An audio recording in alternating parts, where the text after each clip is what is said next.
இலையுடன் சேர்ந்து தாமரை மலரும். எதுக்காக சொல்றேன்னா, சில பிரச்சனைகள் இலையுடன் சேர்ந்து தாமரை மலரும். இதை எதுக்காக நான் இப்போ சொல்கிறேன்னா, பாராட்டுறேன்.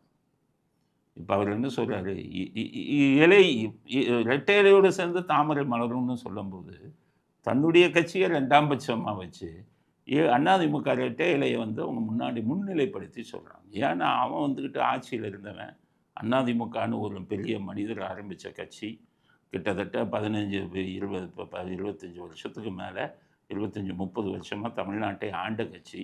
அவங்களோட போய் நீங்கள் கூட்டணி சேர்ந்துட்டா அவங்களுடைய அந்த பலத்தை நீங்கள் இது பண்ணக்கூடாது. அவன் 28 29% ஓட்டு வாங்குகிறான். இங்கே இருக்கிற பிஜேபிக்காரன் கம்மியாக வாங்குறான்னு ஊரை ஏமாற்றிக்கிட்டு இருப்பீங்க.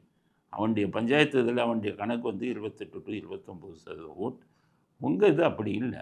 அதை நினச்சி பேசணும். அதனால் இவங்க பாருங்கள், ஒரு பொறுப்போட இலையுடன் சேர்ந்து தாமரை மலரும். அதுக்கு முன்னாடி நயினார் நாகேந்திரன் பொறுப்பாக அறிக்கை வருகிறார். அதாவது அவங்களையும் குறைக்காமல் இவங்களையும் நான் சமநிலைப்படுத்தி பேசுகிறேன். இதே அண்ணாமலையாக இருந்தால் என்ன சொல்லுவார் தெரியுமா?